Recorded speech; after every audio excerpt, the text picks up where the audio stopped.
नमस्कार मैत्रिणींनो, आज आपण श्रीकृष्णाच्या आवडीचे गोविंद लाडू करणार आहोत. चला तर मग बघूया.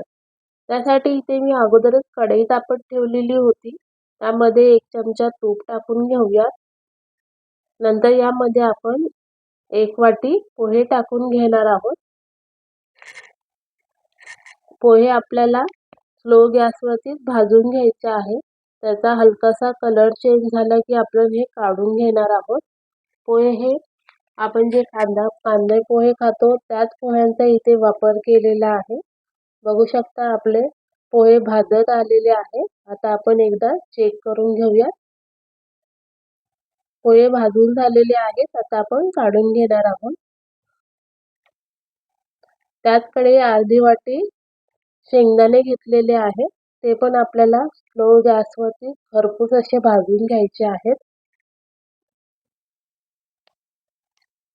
शेंगदाणे पण आपले भाजून झालेले आहेत. आता आपण हे काढून घेऊया. नंतर त्याच कढईमध्ये आपण मी 5 काजू 5 बदाम घेतलेले आहे. तेही हलकेसे भाजून घेऊया आणि काढून घेणार आहोत. नंतर या कढईमध्ये 6 ते 7 खारीक असतात, त्या बारीक करून घेतलेले आहे. आता या भाजून घेऊन आपण त्याही काढून घेणार आहोत. नंतर यामध्ये आपण अर्धा वाटी खोबरं घेतलेलं आहे. तेही आपल्याला भाजून घ्यायचं आहे स्लो गॅसवरती. हलकासा खोबऱ्याचा कलर आपला चेंज झाला की आपल्याला ते काढून घ्यायचं आहे. खोबरं पण आपलं भाजून झालेलं आहे. तेही आपण काढून घेतलेलं आहे. आता त्या कढईमध्ये इथे तीळ घेतलेली आहे मी. ती भाजून घेऊया. ते छानपैकी तळतळायला लागली की आपण ही काढून घेणार आहोत. इथे सगळं साहित्य आपण काढून घेतलेलं आहे. आता आपलं साहित्य गार झालेलं आहे. आता आपण हे मिक्सरला बारीक करून घेणार आहोत.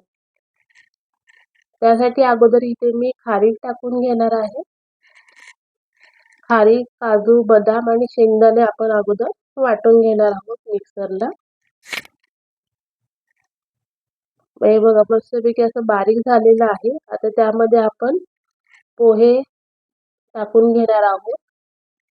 पोहे, खोबरं आणि तीळ तेही आपण मिक्सरला बारीक करून घेऊया. मस्तपैकी मिश्रण बारीक झालेलं आहे. आता यामध्ये मी 4 वेलची टाकून घेणार आहे आणि 1 वाटी गूळ घेतलेला आहे. तो सुद्धा यामध्ये बारीक करून घेतलेला आहे. आता आपण हे सगळं मिश्रण ताटामध्ये काढून घेऊया आणि एकदा चेक करूया. सगळ्या गाठी मोडून घेऊयात, काढून घेऊयात त्याच्या. बघू शकता आपलं मिश्रण मस्तपैकी तयार झालेलं आहे. तरी सुद्धा आपण यामध्ये 1 ते 2 चमचे वितळलेलं तूप टाकून घेणार आहोत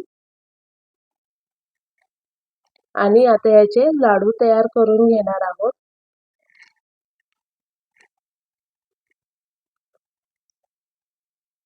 इथे आपण लाडू तयार करून झालेला आहे. आता याला मी एक काजू लावणार आहे आणि दिसायला खूप छान वाटतो म्हणून. बघू शकता आपला लाडू तयार झालेला आहे. अशाच प्रकारे बाकीचे सुद्धा लाडू आपण तयार करून घेतलेले आहे. मस्तपैकी घरात उपलब्ध असलेल्या साहित्यापासून तुम्ही हे लाडू करू शकता. अगदी चवीला खूप छान लागतात. तुम्ही सुद्धा करून बघा. जर ही लाडूची रेसिपी तुम्हाला आवडली असेल लाईक कमेंट नक्की करा.